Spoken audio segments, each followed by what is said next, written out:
Sidelines with Rob Brown. Talk sporty to me.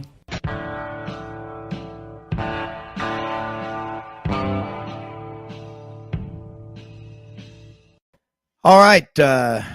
Wow, what a week 7 of college football it has been. Lots to talk about today. Rob Brown here with you for the next 2 hours on Sidelines on this Monday. Our first guest is going to be a good one, WNSP FM down in Mobile Sports, the first all FM sports talk radio station in America. David Schultz will join us. A lot to cover with him. Segment number 2, Frank Duffy joins us from over in either Destin or Atlanta. Not sure where he is today. He's always somewhere like that. But talking about him, about LSU, big win they got down in the swamp over Florida. Top of the second hour, Jimmy Hyams checks in from Knoxville. Longtime sports writer with the Knoxville News Sentinel, host of a daily sports show on the Sports Animal, talking about the Tennessee-Alabama game. Mark Hamm in the fourth segment, Rocky Top Tennessee Tailgate Report, along with Tom Rainey. More reflections on this big Tennessee win over Alabama. There's a lot to talk about, all kind of stories. Man, the carnage from the weekend continues at Auburn. Ole Miss 7-0. Just remember, no Auburn coach in history has ever survived losing to Ole Miss in Oxford and come back the following year. Is Brian Harsin walking the green mile? I don't know. But anyway, follow us on Twitter at Sidelines_live. We'll follow you back. That is at Sidelines_live. And check us out. If you missed the show live, go to 680thefan.com, the podcast park in Atlanta. Kicks 96.3 in Alexander City, Lake Martin, Alabama, part of the Radio Alabama group. And always our website, www.sidelines.live. Sync it to your laptop, to your iPhone, whatever that you can sync things to. We're really glad to have you listening. David Schultz. Let's get started with David down in the Port City, Mobile. There's a lot to talk about. I know you're hearing it about the Alabama-Tennessee game, LSU, Florida. You being part of Q's Nation, you're 6-0. You got the big win over NC State. Where do we start? I'll let you start. Yankees hung on last night. I got a good night's sleep. How about that? It's great to be Dave Schultz, is what I'm going to tell you. I did. I was ready to go to bed before the bottom of the ninth because I figured I was going to be able to sleep if they blew it again. Obviously the big talk down here. By the way, Rob, Brian Harsin is scheduled to appear here in Mobile. Yeah, today at 6. So yeah, we'll see how that goes. That's a little bit interesting. So apparently that's still on. We haven't heard anything different. In terms of what we're going to be talking about today, obviously it's going to be Alabama. And, the fans are going to moan and groan about the penalties. But, how many missed calls they had. Tell me how many sacks, Will Anderson and Dallas Turner combined for, right? I mean, someone's going to have to explain the end of the game to me as well, because why was Will Reichert kicking that field goal with anything less than 3 seconds left on the clock? Tennessee should not forget 16 seconds and playing soft defense afterwards. Why was he kicking it? Why were they having any time at all? How was that done? And you can't blame Bill O'Brien because he designed a really good play that the running back was had a defensive lineman on him. So we're not blaming Bill O'Brien, right? There's one guy to blame, and that's the head guy. They screwed that game management got screwed up. If you go back, and I know they only kicked a field goal at the end of the half, but they played that one really well because they didn't give Tennessee much time at all after kicking a field goal. So there's going to be a ton to do. I'll tell you where I came from. I made the mistake this year. I didn't do it a few years ago. Coming from Lafayette 4 years ago now, 3 years ago, when LSU came into Tuscaloosa, I said, you can pick Alabama all you want. But if you're going to tell me that LSU is going to score 24 points, that Alabama is going to win 35-21 or 42-31 or something like that, you're nuts. You're not paying attention to Alabama, and you're not paying attention to LSU. So I picked Tennessee to win 48-42, and people were like, no, 49-21, 38-24. And I tried to tell people Hendon Hooker in Tennessee is not Haynes King. They're not Quinn Ewers and Hudson Card at Texas. And they're not KJ Jefferson and Arkansas. And while the defense has been good and made plays in those games, they didn't shut those guys down. The defense ranking that Alabama has is based on, not giving up anything to Utah State, not giving up anything to ULM, which did a bunch against South Alabama, but nonetheless, and not giving up a bunch to Vanderbilt. So they made plays in those close games that they won. They didn't dominate at all. And, they got dominated on Saturday in a big way. You're going to complain about a couple of calls here or there? Okay. That doesn't change the fact that you gave up over 560 yards on defense. People were thinking they were going to score 21 points in the game, Rob. They had 42 points in 45 minutes. Yeah. Well, I mean, I'm looking at it and saying, where is the defense? Dallas Turner, Will Anderson, and that you've got to come up in these kind of games. If you're going to be billed as the number 1, number 2 pick in the draft, you have to show up on the biggest of stages. And again, it didn't happen. You have to look at clock management, special teams. Over and over, growing up, and you and I hear the same stuff. Every game, it's offense, defense, special teams. Special teams are a third of every game. And for a coaching staff not to emphasize kicking, punting. I mean, look at the fumbled punt on the return there. That was awful. And 16 seconds left. Again, how can you miss running the clock down? We got another timeout situation, and I can't remember how many timeouts Tennessee had that they could have. Well, they had 3 and they used 1, but they could have used 2 more. And if they don't have 2 more timeouts, they're not getting that field goal off. How about this one, Rob? You got to know in college football, you got to know time and game situation. All right. Because if you play with 9 seconds left, you're going to play tight coverage. And if the guy goes past you, you're going to grab him and tackle him. Yeah. Because then it's either holding, which is 10 yards, or pass interference, which is 15. I'm not allowing them to catch a 23-yard pass because if they kick it from 48 instead of 40, it's no good. Yeah. Well, so you got to know the situation, and I'm gonna play close coverage, and I'm not going to get beat because I'm going to tackle you going by because they may get an extra play, but now that extra play is with 3 seconds left, so they get one more play. They're going to be all they still have time to do is for the field goal. So you got to know the time and situation. Well, you got to play the full 60 and awareness of the clock. And that's critical. That's for players and coaches. But nonetheless, Hendon Hooker, Bryce Young is the best player in college football. And well, he's spectacular. You're right. He is spectacular. And he was the best player as great a game as Hendon Hooker and Tennessee played. Well, Bryce Young, Gary Harris called me last night, Tide 100.9, who's on the show with us every Thursday. And we talked about it. Gary said the same thing. He said, Bryce Young's the greatest quarterback in Alabama history. I agree with him. He was running for his life out there. I don't know, this Alabama offensive line class that came in the fall of 21 was regarded as the most highly rated in Alabama history. And they recruit a lot of great athletes. But you look at the Brockemeyer twins and you look at some of these other kids that were brought in. Where are they? On the field yet? They're not on the field yet, are they? No, that's my point. And so you've got to develop players. Nick Saban was as visibly angry and frustrated as I've ever seen him. I don't know. Coaches can talk. Players look like they're listening, but are you getting through to them? It doesn't look like it. And my thoughts going into this Tennessee-Alabama game were that Alabama's close game on the road with Texas, their close game as a 24-point favorite where they went down to the last play against Texas A&M, where those kind of games can pull you closer in the locker room, make you a closer team, but they also could be indicative of problems, and the dam could burst when you get into a game against a really good opponent, home or away, that can go blow for blow with you.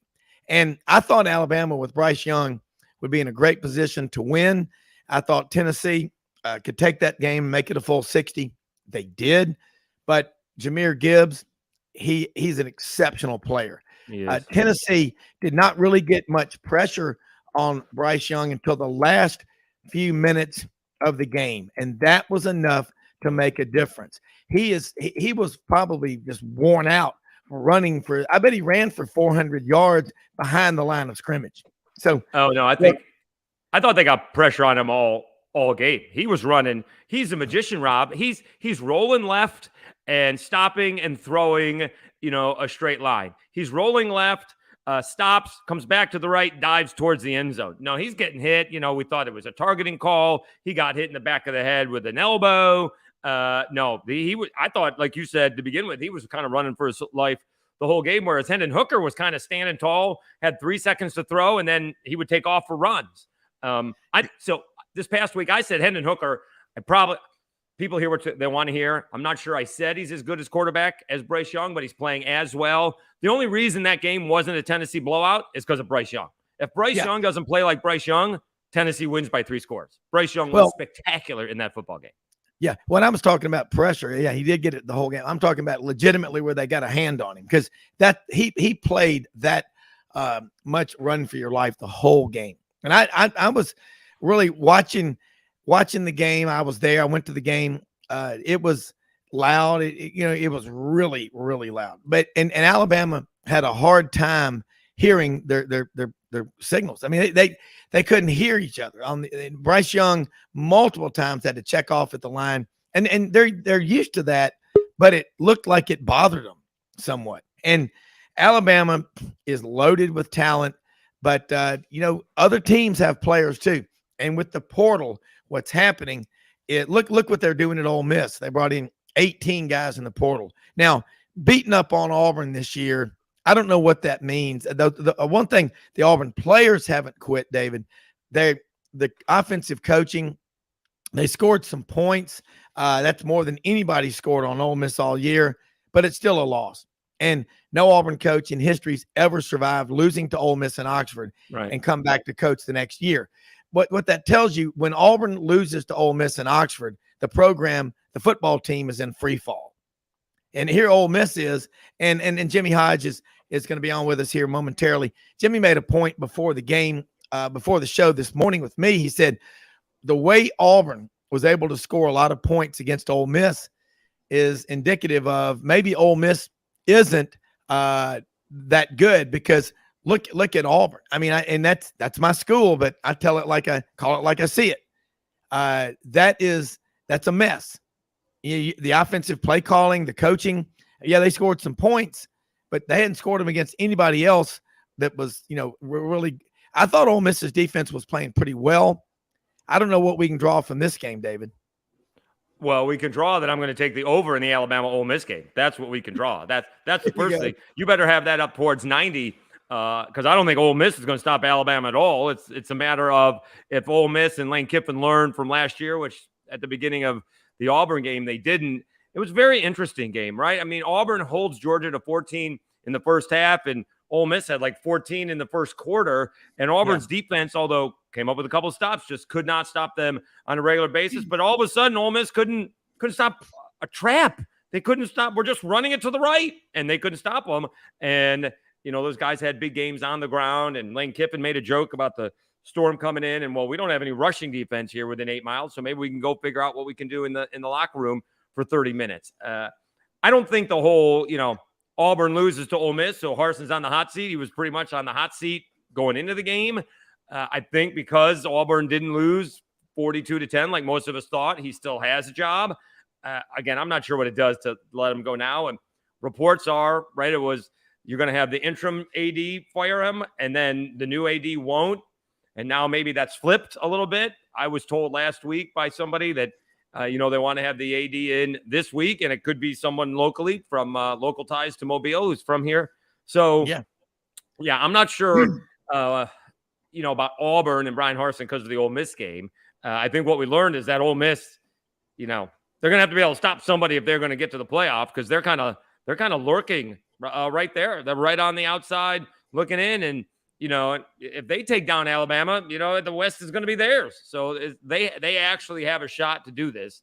They got to stop somebody, because they weren't stopping Auburn, and Auburn struggled against Missouri. Auburn struggled against Georgia. Auburn struggled against, San Jose State.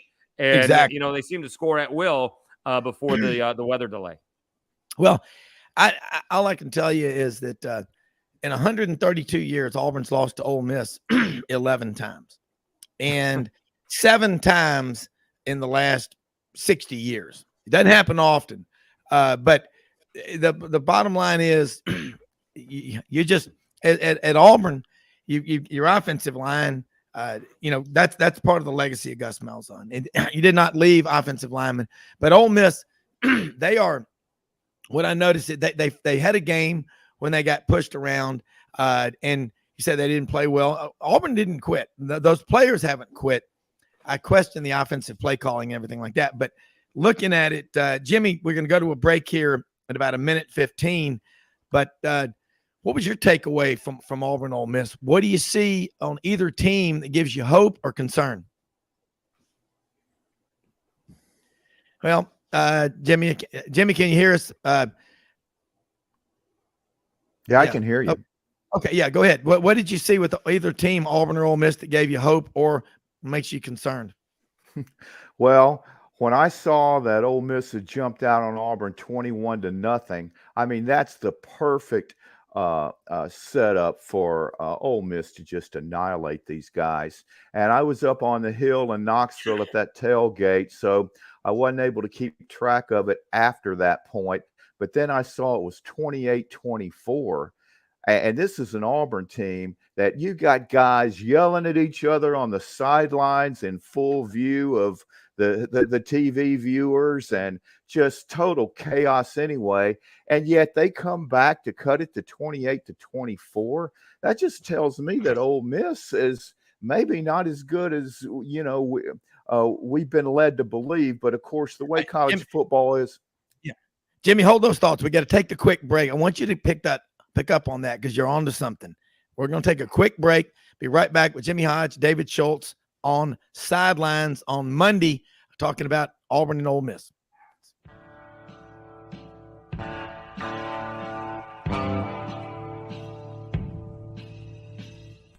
Red River Ford and Toyota, located in Wynne, Arkansas. If you're in the market for a new or used car, truck, or SUV, call, go online, or drop by and see them. Located 45 minutes from Memphis, go off the 4-city exit on I-40 and go north about 15 minutes on Highway 1. Easy to work with and still believe in customer service. If you live out of town, they will deliver your vehicle to you. RedRiverFordToyota.com. Just see what they can do.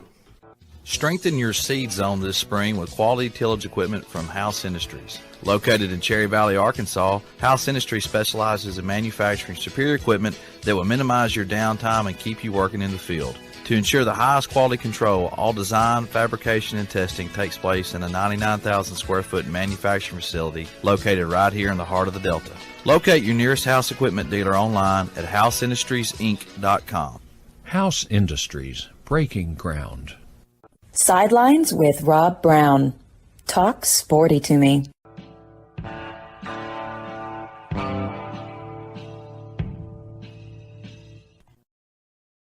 Okay, Jimmy, you were making some great points on that Auburn-Ole Miss game before the break, so let's go. Well, the fact that Auburn was able to cut it to 28-24 was just stunning to me. And as you could see, as the game developed, Auburn was able to, play Ole Miss toe-to-toe from the line of scrimmage. But when the turning, really the backbreaker, though, was when Ole Miss, I think, kicked a field goal to go up 31-24.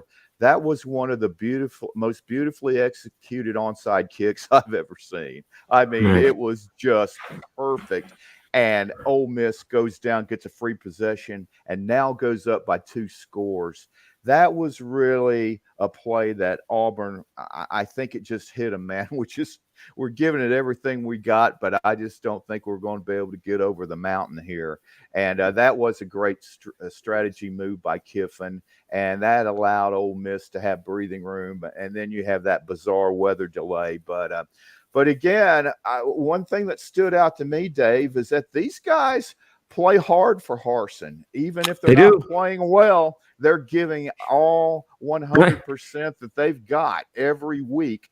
And at this point in time, there's no need to make a change until you get an AD, full-time AD. I just don't think it solves anything at this point in time. You just got to play out the string. But I think it's in Auburn's best interest, though, to name a permanent AD as soon as possible so they can at least plan for what's going to happen and what they need to do starting in about 5 weeks from now. Yeah, the leading candidate is John Hartwell. I think is his name, John Hartwell Jr. from Utah State. He's actually from Mobile. Went to UMS Wright. He's advocated for the job. I've never seen anybody kind of lobby the job, as much as he has. Usually, well, yeah, I'd be entertain it. Well, you always have to entertain those kind of things. But no, he wants it. His whole family is connected. He didn't go to Auburn, but most of his family did. Yeah, I agree with you. You can see Robbie Ashford and Tank Bigsby going at it. They certainly care. Right. And this is after they scored a touchdown. It wasn't like they got stopped. Bigsby, people think that Bigsby was upset because he didn't get the ball, which he did on the next possession. So you see they care. And like you said, they got to stop to force a field goal. And instead of being 10 yards off the ball, he's like 20 yards off the ball on the onside kick, and really easy, and a great job by the guy who recovered it. He actually dove past the 10-yard mark before he scooped the ball up and landed on it. And, then I lost track. Did it? I mean, both you guys were at the game. I lost it. I lost the game. Alabama came on and Syracuse came on. So I lost the chance to see the end of it. I don't know where it went on TV. All of a sudden they're like, final. I'm like, oh, okay. Ball game's over. But I lost it on TV. But you're right. Dave, I'm actually going to reach out to Brian Harsin. He's coming. You could be, 2 miles away and 20 minutes away here in Mobile, but he is literally going to be down the street. So I'm going to see if he's going to hop on the show today. You never know. Yeah, give it a shot. I mean, I look, this goes back. He inherited a mess, and Gus Malzahn did not recruit offensive linemen. It was kind of an optional thing with him, and you're seeing what happens. But golly, I'm seeing offensive line problems in a lot of schools. But Dave, let me talk real quick about Syracuse. I know it's frustrating because they've been all over the place for a while, wandering in the wilderness, we call it in football. But you're undefeated, and they were on the field after the game. There were about half a dozen field stormings after Saturday's game. How good is Syracuse? And I know people want to say the ACC is not that good, but 6-0 is still 6-0. Well, I probably think they made history. I don't think anybody anywhere has ever stormed the field after beating NC State. So that was a little bit much there you for go. Me. They did it against NC State's backup quarterback, who I think went up and down the field, and the bend but don't break defense, held them to field goals. Garrett Schrader can be really good. Get you a win against Purdue because Purdue's a bunch of idiots, or lead you to a game-winning score against Virginia after not being able to put the game away. And he can also be the same guy in the same game who throws 2 bad interceptions. Throw 2 bad interceptions against Clemson, and it's going to be 45-10. They absolutely have the ability. I don't know what it is. Someone's going to have to explain it to me how Syracuse is, giving Clemson headaches. 3 games in the last 7 years. They beat them once. Should have beaten them 2 other times, right? My guy Chase Bryce, who's not even practicing that week, has to come in because that's when Kelly Bryant transferred or left the team, and Trevor Lawrence making his debut. He gets a concussion. He's got to come out of the game. Chase Bryce leads him to a game-winning score. And Syracuse gave Clemson all they could handle last year when Syracuse wasn't any good. So we'll see this week. It's going to be a lot of fun. I'm not sure that Syracuse is a top 15 team. I was arguing them to be in the top 25 after early season wins, but I'm thinking they're about 15th. I just don't think they're in that top echelon yet. And yet, they're going to be favored outside of Clemson and Wake. They're going to be favored against Notre Dame at home. They're going to be favored against Florida State at home. Anything less than 10-2 is going to be now all of a sudden is going to be a disappointment.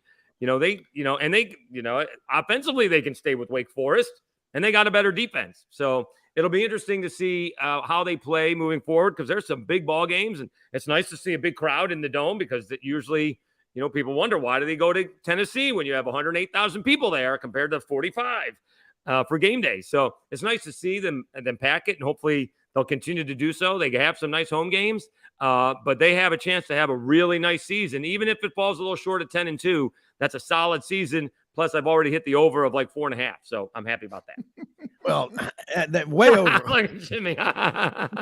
Well, I tell you this, Dave, I'm hoping that the Syracuse administration doesn't make the same mistake as Auburn would by assigning Debo to like a 6-year extension after having one good year, because you can just see it, it might be one of those situations where, hey, everything just turned right for them this year, and they got a 10-win season, but yet you've got to wait for another solid year, I think, before maybe you look at extension, because look at Michigan State. They have one good year with Tucker, and then 10 years, $95 million with one winning season as a head coach. I mean, just unbelievable. You're exactly right, Jimmy. So the reason he was not actually on the hot seat, and I thought he should have been, he was still owed $10 million coming into the season. And Syracuse is not Alabama or Georgia or Texas or Auburn, who've got these, they got a couple of big boosters, but nobody who's paying that. Right. And so you're right. So he's probably not going anywhere. I'm not sure if he's going to get an extension. And Dino is a little bit different. Dino is not, this was his second big his second head coaching job. He's not a spring chicken. Right. So if he can stay in Syracuse for another decade and, somehow he's only had one winning season and they won 10 games in that year. And we're finding out how good a quarterback Eric Dungy was in college, despite all his injuries. So it'd be nice to see it. All Syracuse wants is someone who's going to win 8 to 10 games a year. If you get like this year, like every 4 or 5 years, great. But just go to a bowl game and compete in the ACC, give Clemson headaches, and that's all they want. I mean, no one in Syracuse, although this year may be different, is thinking they're going to compete for a national championship anytime soon. It doesn't happen. Syracuse is on a different level than some of those teams in the top 10. Although, we'll see. I mean, we'll see what happens. They could certainly make and play this year if they go undefeated. That's insane. That's insane. Well, right, Dave, look, as well as play an entertaining style of football. Yeah, and they do that. Right. Yeah. Dave, look, one more thing before we let you go, and I appreciate you being on here with us as always, because you know the football all over. Right there in your backyard, USA. Let's talk about what Kane Womac's doing, and what do you think will happen with them?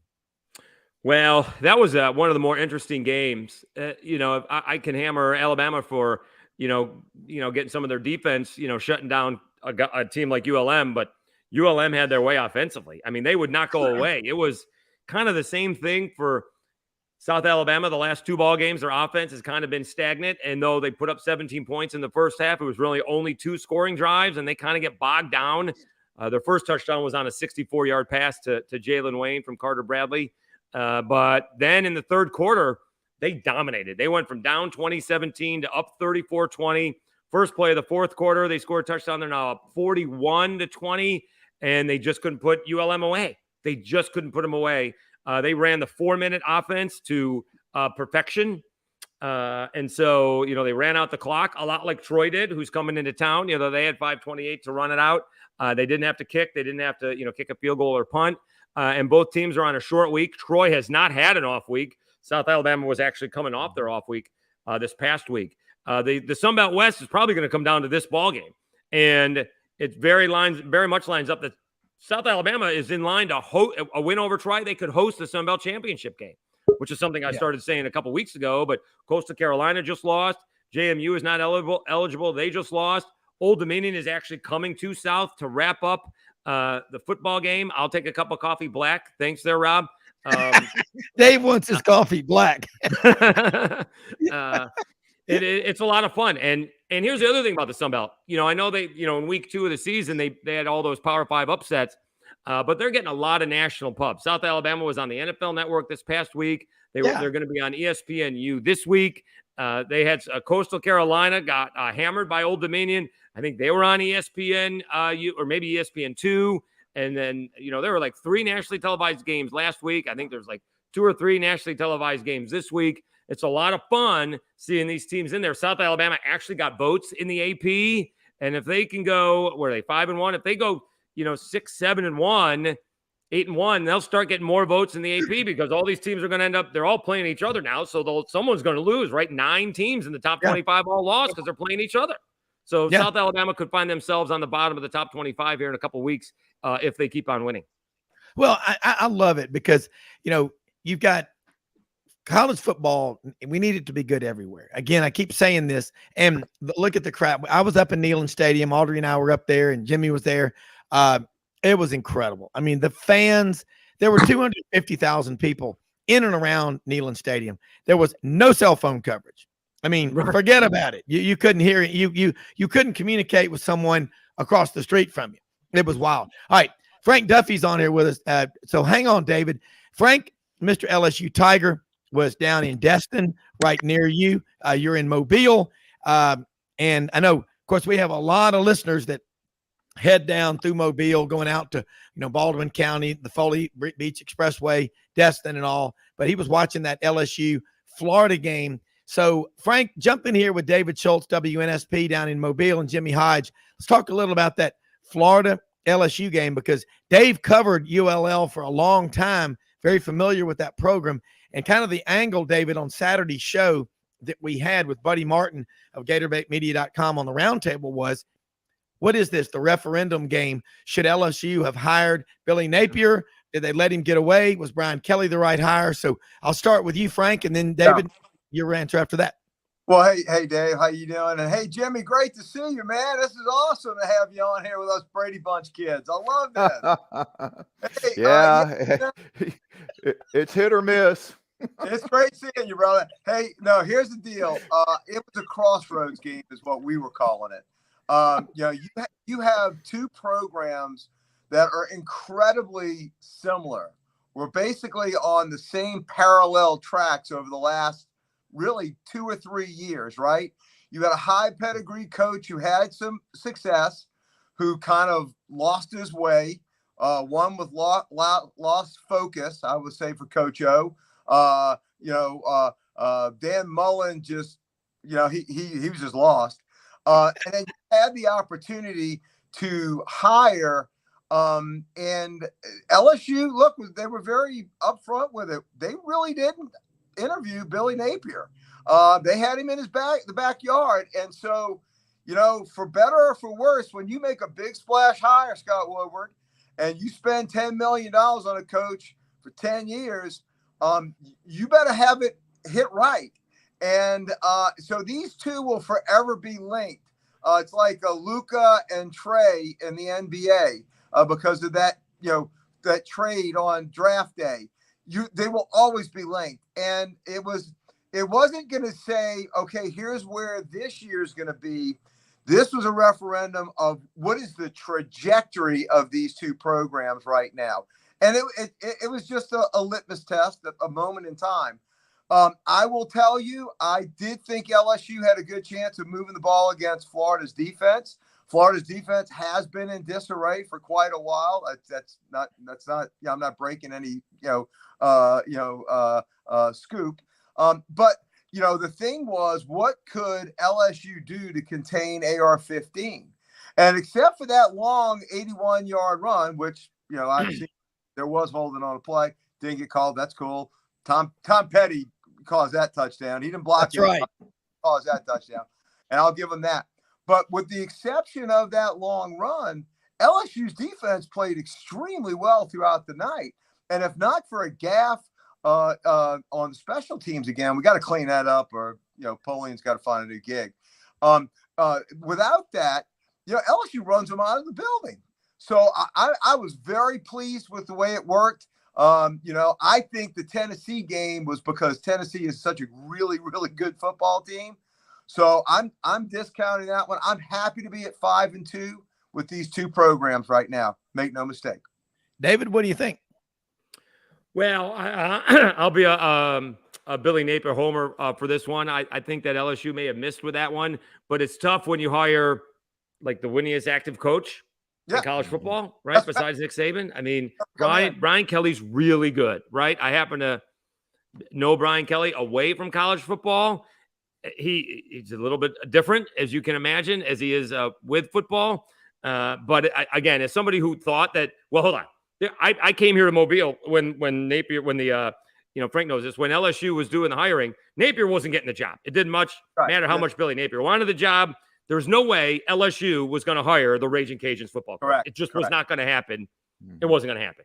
No. Having said that, they went and got like the best college football coach in America outside of Nick Saban, right? I mean, at least record-wise, he's done a really good job at Notre Dame. That's a really hard place to win, despite as much as I despise it. That doesn't change anything. So, he's been to the playoff twice. Kelly came to LSU with a much better resume than Nick Saban did. Absolutely. It took Nick Saban 5 years to turn around Michigan State. 5 to turn around Michigan State. So I can't blame them for going for Brian Kelly. And I think Brian Kelly will get that. It took him a week to figure out what to do offensively, right? That didn't look like the same team. Tennessee's defense is no great shakes, as we saw, right? So they played really poorly against Tennessee, and then they looked like world beaters the next week offensively. So he's a really good coach. And I think eventually, because people would consider lesser coaches, both won national champions there, and Les Miles and Orgeron. Dave, hold those thoughts. Got one more for you. We're going to come back with this roundtable of sidelines after this quick commercial break.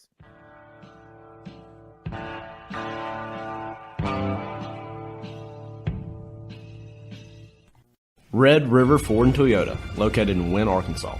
If you're in the market for a new or used car, truck, or SUV, call, go online, or drop by and see them. Located 45 minutes from Memphis, go off the 4-city exit on I-40 and go north about 15 minutes on Highway 1. Easy to work with and still believe in customer service. If you live out of town, they will deliver your vehicle to you. RedRiverFordToyota.com. Just see what they can do. Strengthen your seed zone this spring with quality tillage equipment from House Industries. Located in Cherry Valley, Arkansas, House Industries specializes in manufacturing superior equipment that will minimize your downtime and keep you working in the field. To ensure the highest quality control, all design, fabrication, and testing takes place in a 99,000 square foot manufacturing facility located right here in the heart of the Delta. Locate your nearest House equipment dealer online at houseindustriesinc.com. House Industries, breaking ground. Sidelines with Rob Brown. Talk sporty to me.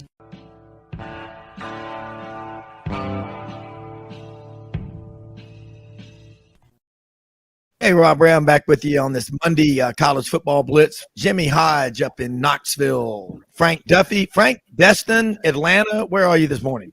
Back in Big Canoe, North Georgia, enjoying my fall foliage out here.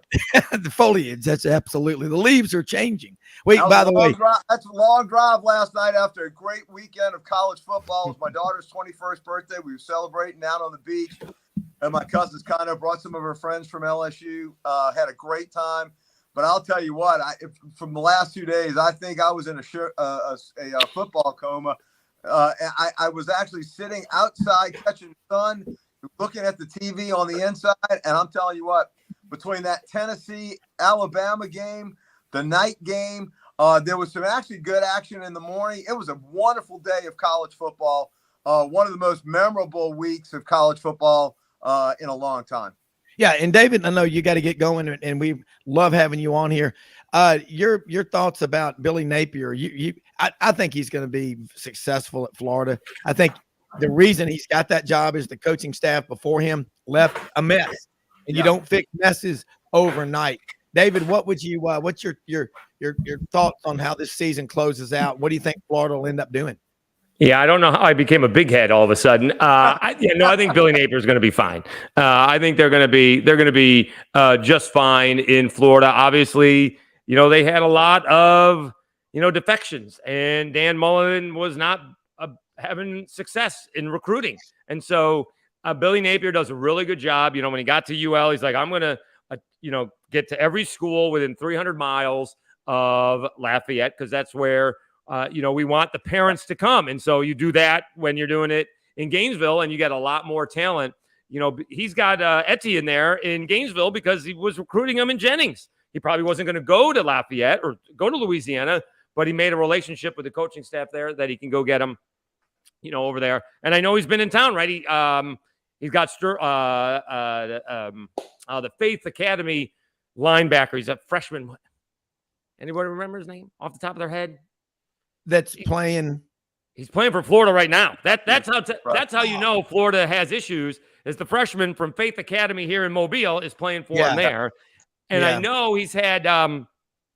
We got another kid, Josh Flowers. He's a quarterback in Baker. He's trying to recruit him as well.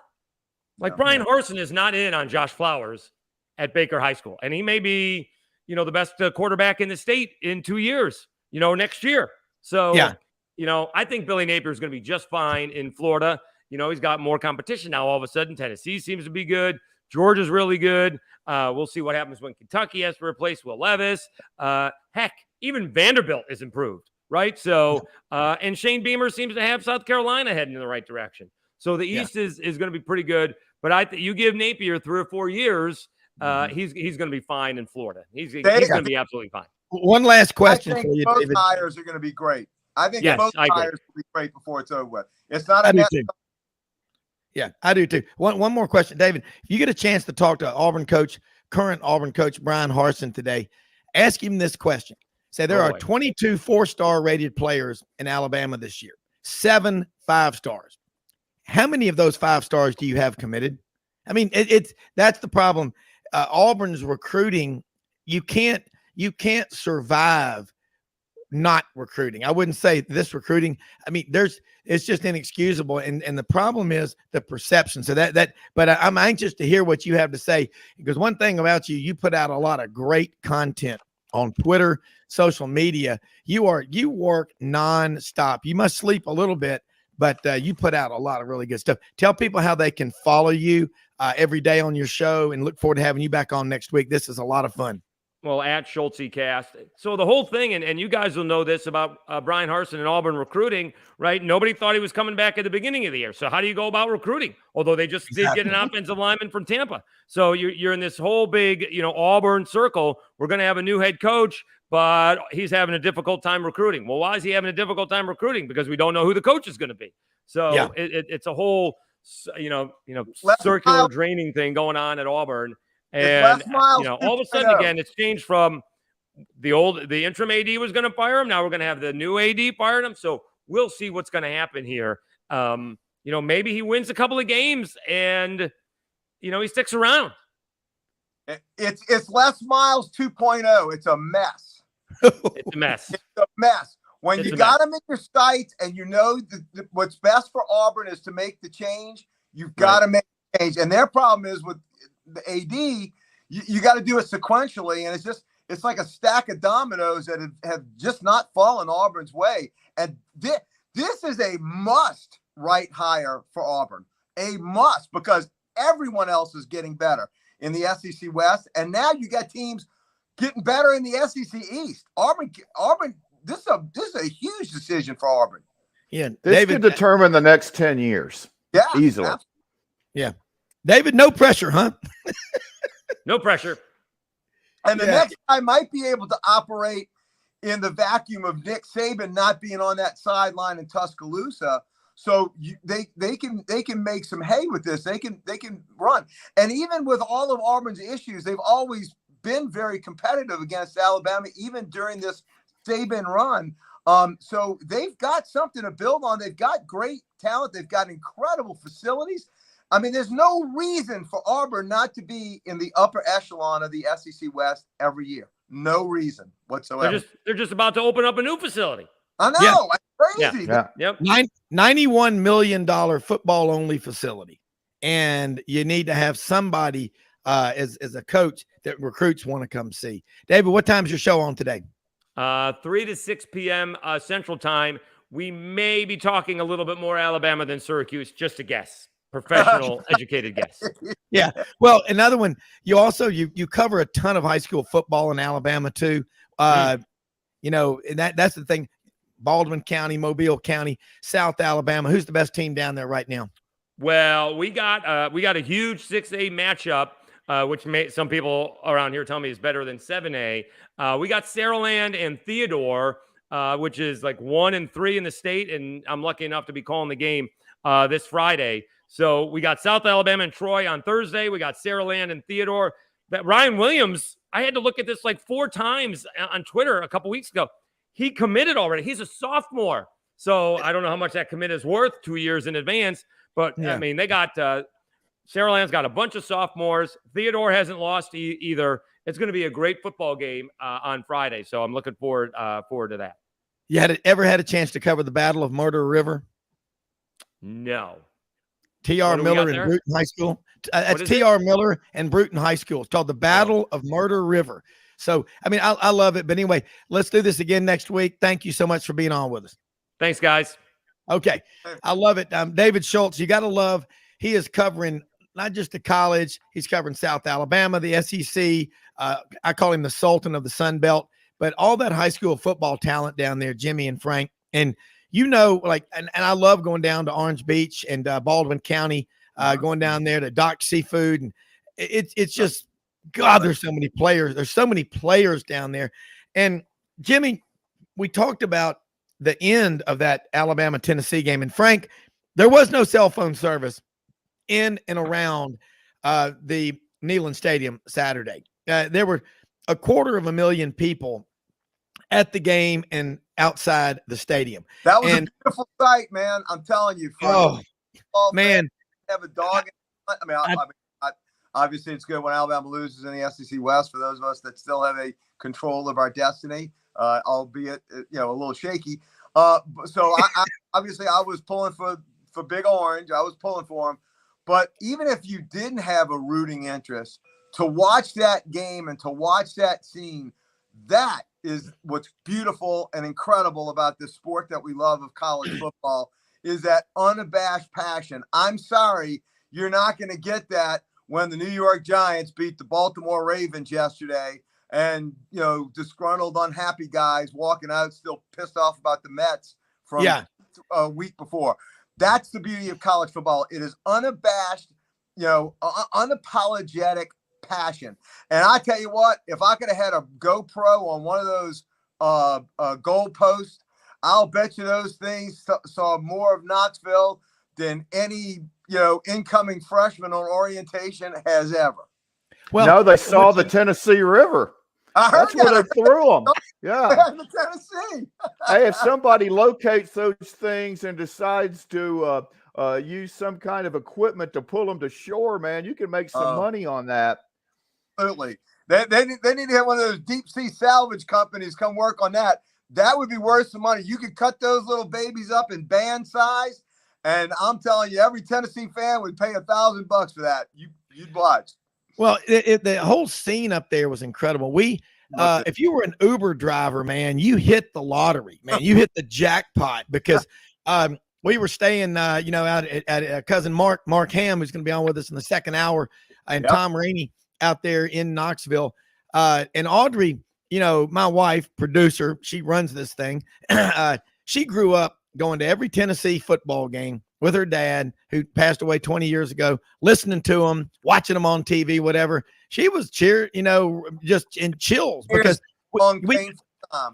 we got in there to that stadium. And, as an Auburn man, I've been there many times when Auburn plays Tennessee. And I love it up there. It's just one of my favorite places. Jimmy, you grew up there, and we couldn't even communicate with Jimmy. I was like, okay, well, I don't know where the tailgate is. We're going. And so we get there, and I'm trying to tell him where we are. And on the way in, Audrey and I see Roman Harper, who we had on the show about a month ago from SEC Nation, SEC Network, proud native son of Prattville, Alabama, the Prattville Lions, and played at Alabama like 11 years in the NFL. We see Roman on one of those little scooter things going toward the SEC Nation bus. And I tell the Uber driver, I said, stop, let us just get out. We'll walk in here. You'll be stuck for 2 days. And we yell at Roman, and he goes, hey. So we walk over there, and Audrey goes, hey, come on, we're going to the biggest tailgate in Knoxville. You want to go with us? He goes, hell yeah. So Roman Harper comes with us. But about every 15 feet, people, Roman, can we get a picture with you? And he is the most congenial, gracious guy. And he didn't turn down anybody. He thanked them for wanting to have their picture taken with him. And we came into the tailgate and took him in there and got him some, he was eating elk, and oh my God, the brisket that Tom Rainey and Mark Hamm made, put that and MJ's brisket together. You may never want to stop eating. But it was just an incredible environment. And we got there and watched that Pride of the Southland band form the giant T and run on the field. And I mean, it was just, we were on our way up to our seats, and we just stopped. And the fans, the pageantry, you're not going to get that anywhere but college football. So all of you people out there that say college football's in trouble, you are absolutely a living brain donor. It's the greatest game ever made. Tip of the cap to Alabama. Yes. Alabama took shots in the first half, came back, roared back. You know, you're talking about the Pride of the Southland, the $1 Million Band. They look great. They did. Swirlers on. There's just something about that crimson and orange when it mixes. It's a starburst freaking, explosion of that red and orange. And if you haven't seen the replay of the television broadcast, you've got to see it just to see the skyline, because you guys were in the stadium. Yeah. They showed a picture of the skyline out back, like going toward town. Oh my God. It was the most beautiful, beautiful setting sun you've ever seen.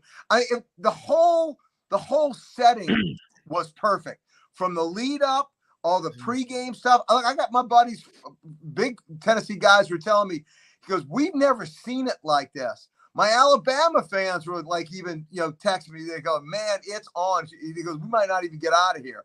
It was a perfect setting. And I texted and I tweeted. I've been watching college football. I was born in December of 1960. I've been watching, to my memory, since the Ice Bowl in 1967. I actually cried when Dallas lost against Green Bay, because I hadn't. And so did Jimmy. I cried. And let me tell you something. I remember hiding under the bed. I was so pissed off. And let me tell you something. To this day, I don't think I've seen a better football game than the one I witnessed on TV between Alabama and Tennessee. The Buffalo Kansas City game of last year, the playoff game. Oh God! Like I told a buddy of mine, I'm a college football guy. I'm going to give the nod to that Bama Tennessee game. That was an instant classic, and I knew it was an instant classic. But when Alabama roared back in the second quarter, I said, this thing is on. And when Alabama did that scoop and score, when I tell you, Rob, I think I even maybe texted you on one of the chains. I said, holy mackerel, Alabama might even come back and cover this thing. But Tennessee, you got to give it to them. They didn't have the disaster destroy them.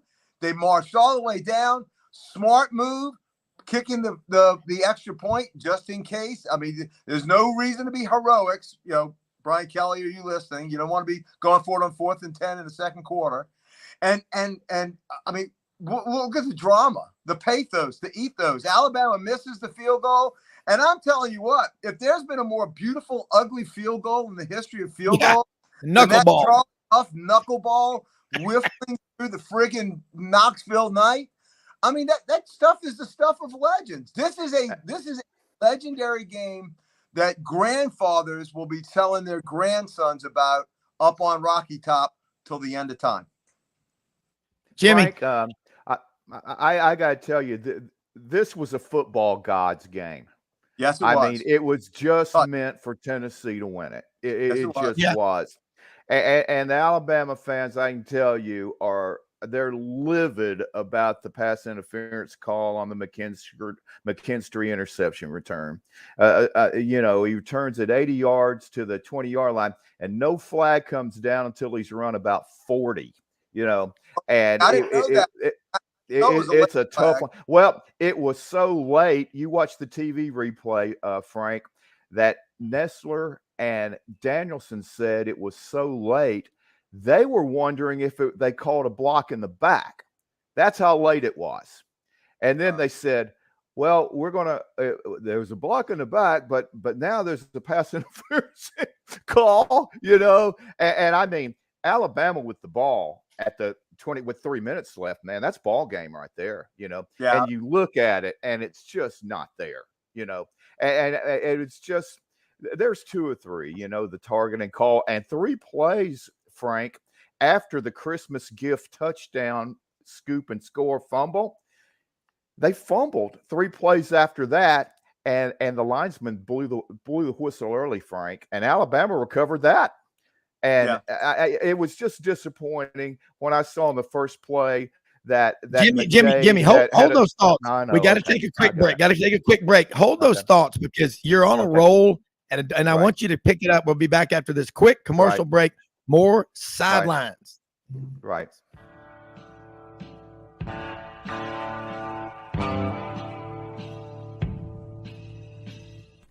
Red River Ford and Toyota, located in Wynne, Arkansas. If you're in the market for a new or used car, truck, or SUV, call, go online, or drop by and see them. Located 45 minutes from Memphis, go off the 4-city exit on I-40 and go north about 15 minutes on Highway 1. Easy to work with and still believe in customer service. If you live out of town, they will deliver your vehicle to you. RedRiverFordToyota.com. Just see what they can do. Strengthen your seed zone this spring with quality tillage equipment from House Industries. Located in Cherry Valley, Arkansas, House Industries specializes in manufacturing superior equipment that will minimize your downtime and keep you working in the field. To ensure the highest quality control, all design, fabrication, and testing takes place in a 99,000 square foot manufacturing facility located right here in the heart of the Delta. Locate your nearest House equipment dealer online at houseindustriesinc.com. House Industries, breaking ground. Sidelines with Rob Brown. Talk sporty to me.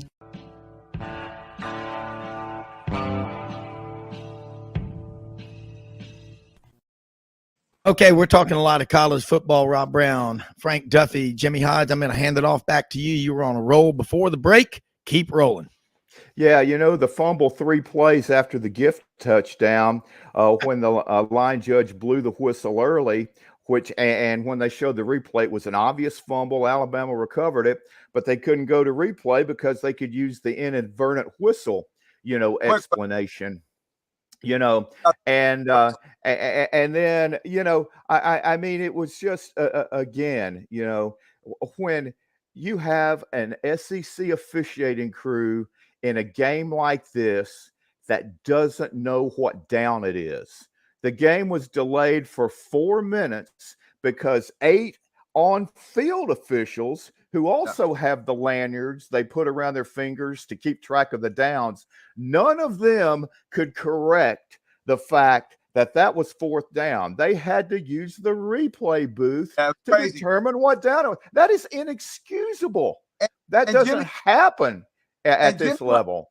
Jimmy, when they were holding their hands up, it looked like to me all of them had it in that 4th down slot, but that none of them had the confidence. Yeah, none of them had the confidence to step up and say, no, definitively, that's 4th down. I mean, that was an easy count. Yeah, that was a bad look for those officials.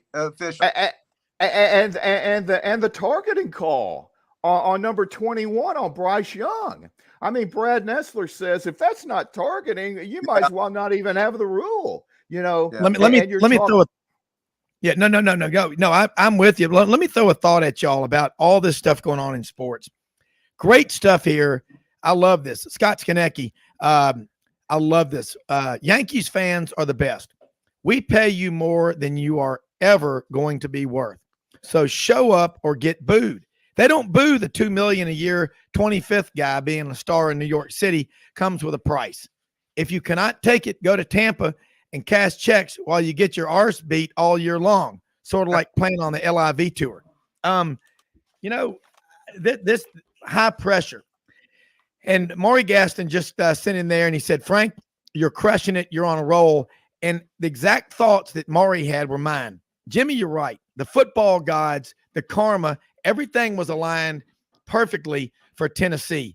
The forces of powerful karma, the football gods, this is very similar to December 2nd, 1989, when Alabama came to Auburn for the first time. I was there. I was shaking my shakers so hard, I broke them in half before the game even started. Okay. And it was so old. That was stick shakers, not plastic. Yeah. And I was, my seats that I had were in the players' parents section with all the families. So that was fun. But there was something about that game, and Tennessee fans, so many of them that I talked to, they kind of were reluctant to get excited. Audrey knew Tennessee was going to win, but when there was the scoop and score, I looked, she goes, we're done. I said, no, you're going to win this game. I said, you're going to win this game. Long way to go. You're going to play the full. How many times do I say this? I give credit to a proud son of Maplesville, Alabama, Auburn fullback Tommy Agee, who once said, when you're coming to play Auburn, you better get down in the dirt and have to go a full 60 because we ain't giving you anything but 60 minutes of hell. You've got to think like that.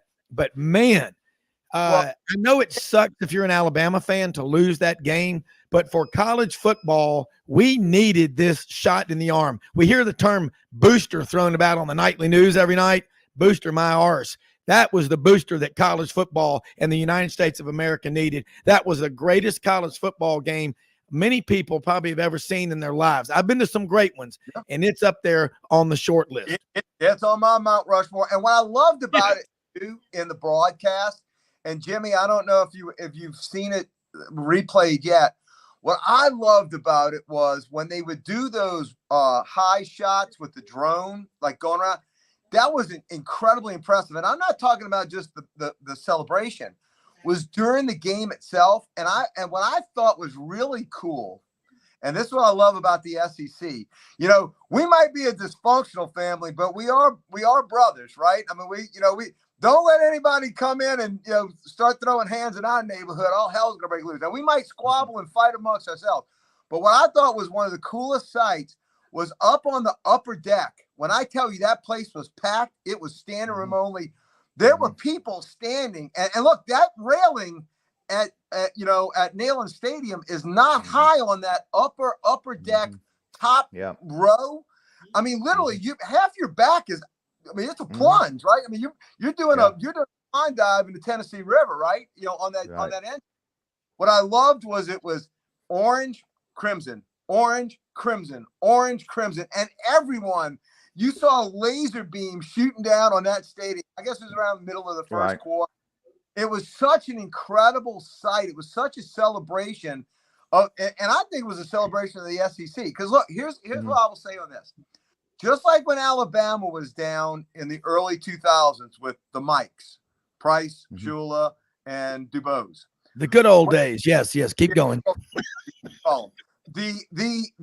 When Tennessee's down the last 15 years, when my Tigers were down during the friggin' Curly Hallman DiNardo days when we got beat back to back by Vanderbilt, there's something that's important about having our premier marquee brands be good. And Tennessee not being good, I think's been not good for the SEC. And let me tell you what the next one is. So Auburn Tigers, the league, the conference is better when there's a strong Jordan Hare. So that was the beauty of watching Tennessee beat Alabama, was it has been 15 years. It's a long time. I mean, think of all the people that were saved from, lip cancer from not smoking cigars for 15 years. I mean, the Surgeon General, should shut up shop in friggin' Knoxville because they haven't smoked a cigar since the early 2000s. That's what was important about that game on Saturday. It allowed a brand that has been really beat down. The Fulmer stuff, the Derek Dooley hire. God! Oh, did you see Derek Dooley on the sidelines, Alabama sidelines? He's a consultant at Alabama. They showed him 2 or 3 times on the sideline. Yeah. John Talty, AL.com. We've had him on the show a couple of times recently. Had a picture of Derek Dooley eating a plate of spaghetti in Neyland Stadium as Tennessee fans were cheering loudly above his head. He was maybe as bad a coach as I've ever seen. I love his father, but his son, magna cum laude graduate from UVA, good for him. That don't mean a damn thing about whether you're a good football coach or not, son. Jones, awful.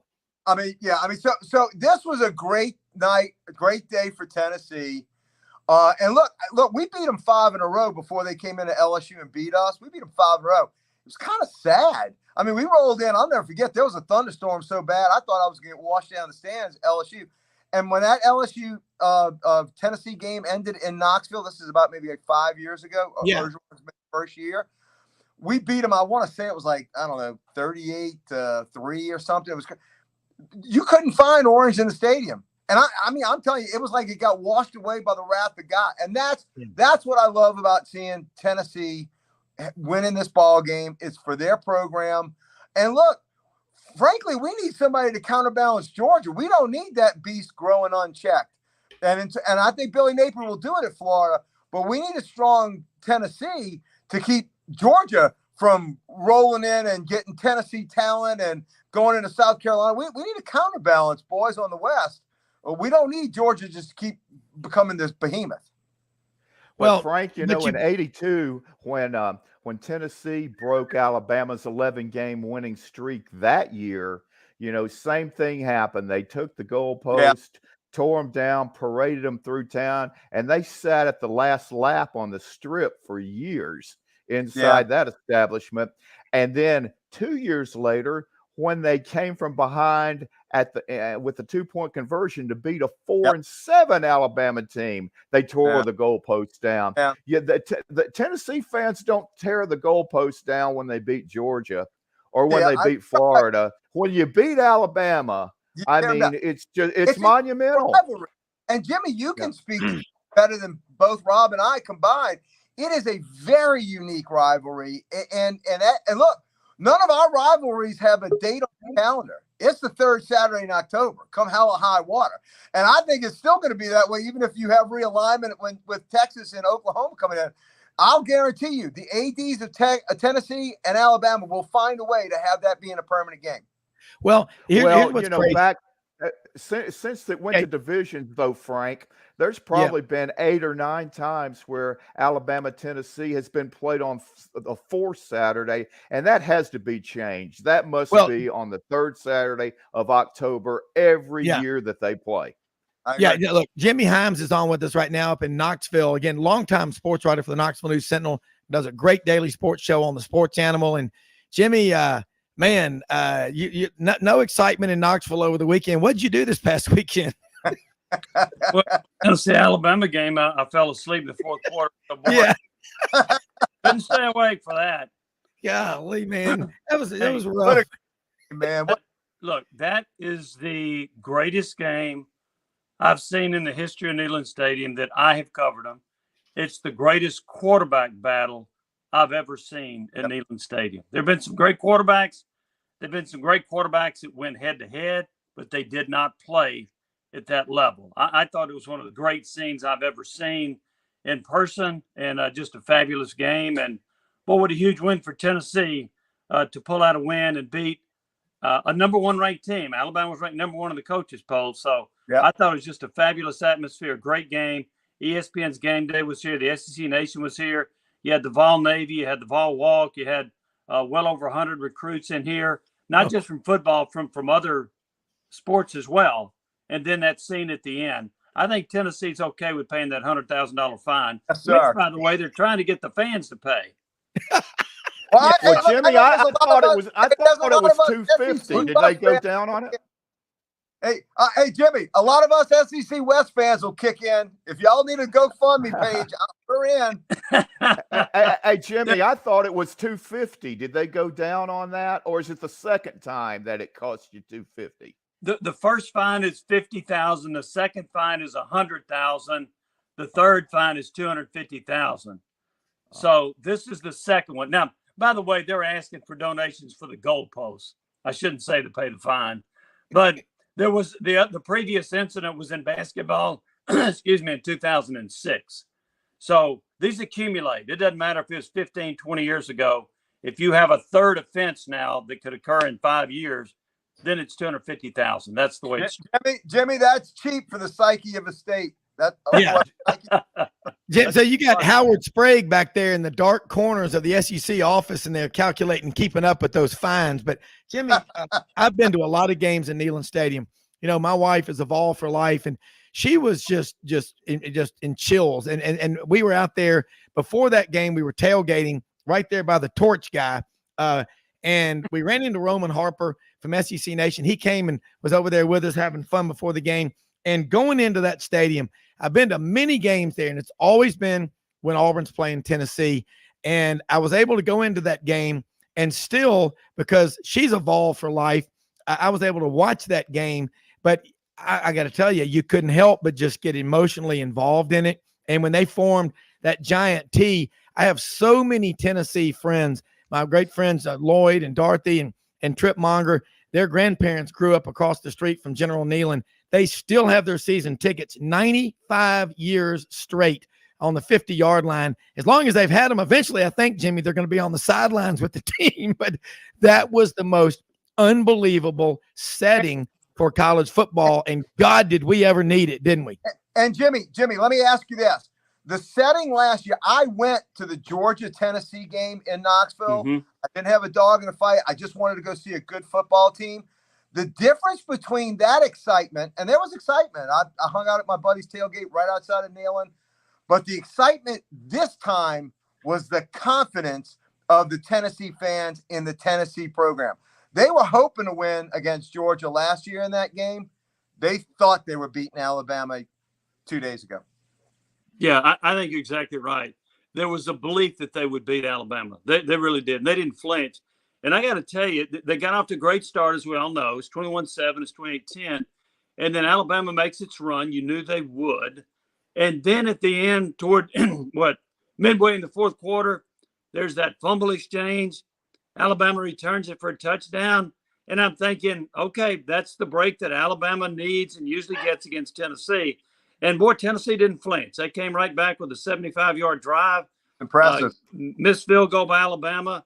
And then Tennessee went to that well-known 15-second offense, which set up that winning field goal. So, I think there's a huge distinction between hoping you can win and believing you can win. And Heupel and Hendon Hooker and crew have established a belief that they can beat anybody on any given Saturday.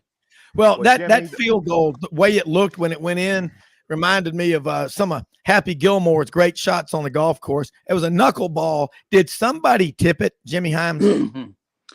I don't think so. No. I've looked at it a few times. When I first saw it now with the naked eye, I thought it was tipped. McGrath said afterward he didn't know, but he said, I didn't hit it very well. Well, that tells me that could have very well been the knuckleball from the start. So I don't think it was tipped. And by the way, it didn't have a whole lot of room to clear it. I mean, it cleared it by maybe a couple of feet, right? It was close. Two feet, There's an aerodynamics department somewhere in the country that could disprove that field goal should have not actually been able to go through. Yeah. Now this was a football god's deal. I mean, it was just meant to be, But Jimmy, I really thought when you look at the total yardage 571 to 569, I thought the difference was, though, despite giving up all those yards, Tennessee kept trying to find a way to put pressure on Bryce Young with blitzes on virtually every play. And it actually was effective at certain times enough where they could, force a 3 and out. Whereas Alabama's defensive scheme was so passive. They really didn't move guys around. They didn't really try to do a lot of blitzing. And Tennessee's offensive line, and I thought their offensive play calling was outstanding, especially early in the game when they established the slant patterns. And Alabama did not adjust, it seemed to me, at all. And they were doing a great job of getting isolations of Hyatt on a safety. I mean, Helms, poor guy, got beat about 5 or 6 times deep in the game, and they did not make adjustments, where Tennessee was constantly trying to make adjustment to at least try to find a way to try to stop Alabama's offense. We're going to take a quick break, be right back. Jimmy Hyams, want to get your thoughts on that after this.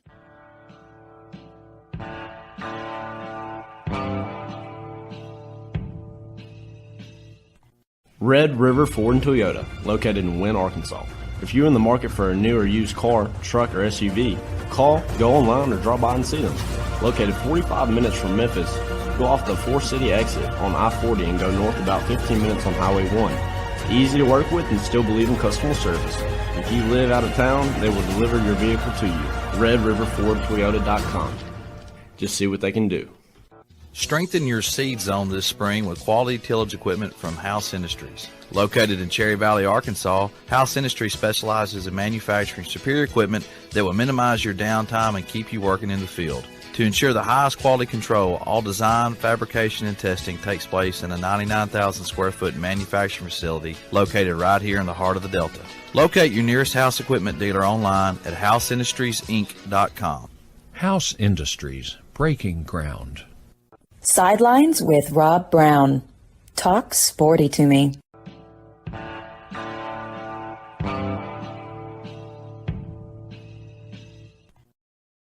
Rob Brown back here with you on this Monday. College football, we got a great college football blitz going Jimmy Hyams up in Knoxville, Jimmy Hodge in Knoxville, Frank Duffy in the mountains of North Georgia, Rob Brown broadcasting live on our road trip back to Memphis from Knoxville and Clarksville, Tennessee, home of Fort Campbell and the 101st Airborne. And Jimmy Hyams in the first half, my wife looked at me when Smokey was coming off the field with the cheerleaders and his tongue was hanging out. She goes, "That's the most that dog's ever worked in his life." Do we have a condition report on Smokey? Because I love that dog. Oh, He howled on cue. It was unbelievable. Yeah. Critical but stable. Okay, critical but stable, Audrey. By the way, that describes pretty much everybody in the greater Tennessee Knoxville area. Critical. Jimmy Hyams, I think there were 250,000 people in and around Neyland Stadium. You couldn't get cell phone coverage. You couldn't get a text. You couldn't get anything. In a way, it was fun because it reminded me of the old days when you went to the game and you focused on just that game. But your takeaway, you've seen, again, so many great games. And what I saw a couple of funny, it was funny. The Alabama band at halftime, they played dueling banjos from Deliverance. And after the game on the loudspeakers at Neyland Stadium, they played Dixieland Delight. What was going on with all that? That's pretty cool. That's good. Trolling. Trolling? There's some big time trolling going on with that. Yeah. But I mean, you touched on it. The scene was just unbelievable. I stayed in the press box to watch this game. I thought there was a chance it would go into overtime. So I didn't go down on the field until afterward.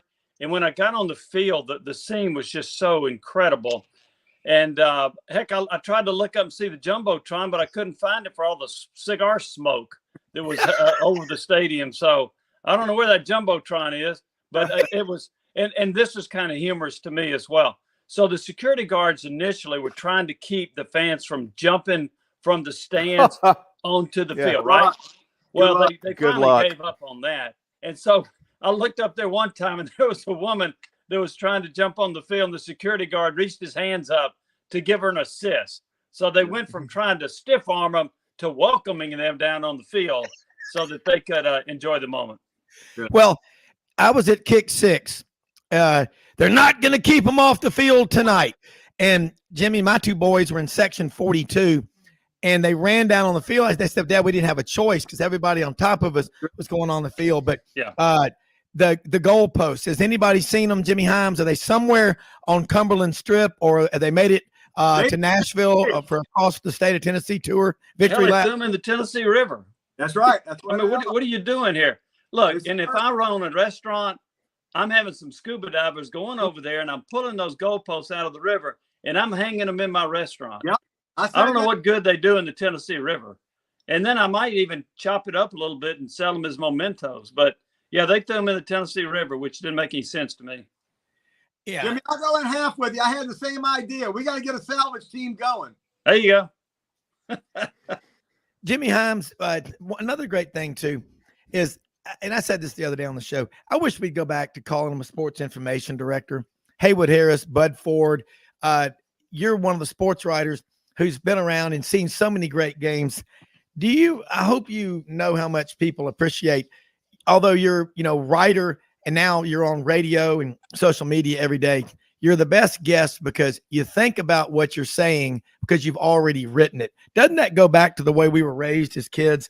Write it down, put it from your head and on paper. You're writing a column today, front page, story, whatever. What's your lead?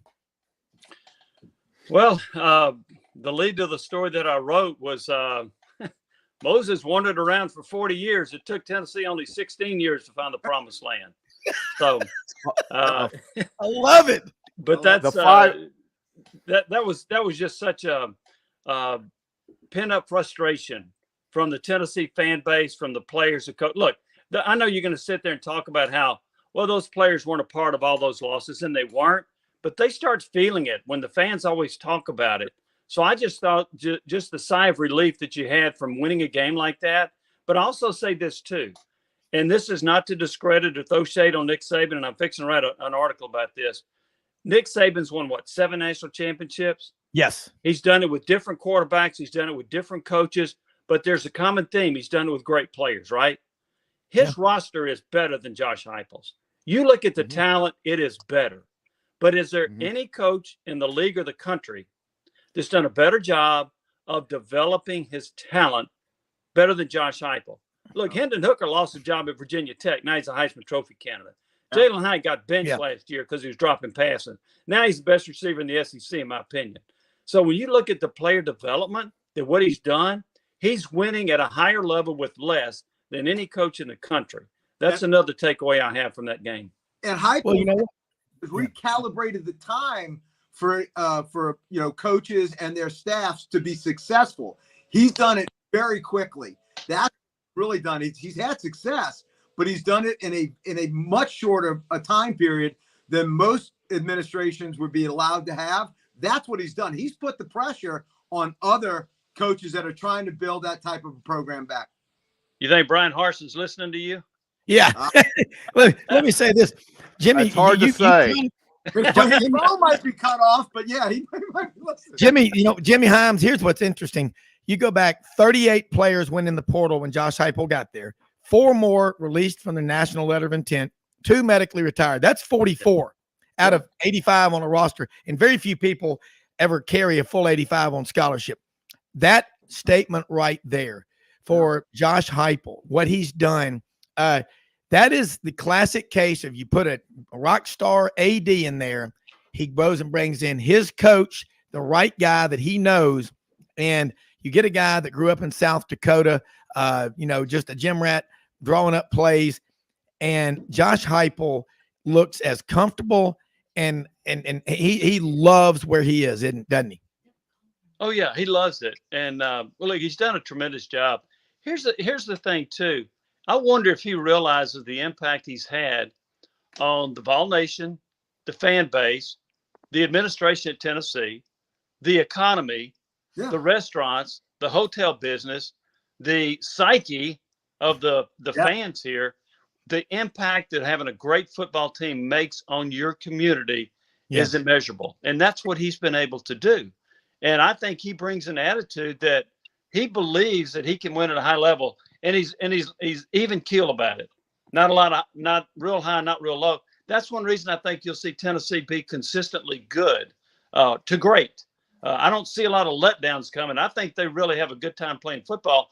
And I think when you enjoy playing the game, you're less likely to get upset by a 500 team or a mediocre team. And I think that's what Heupel's instilled with this team right now.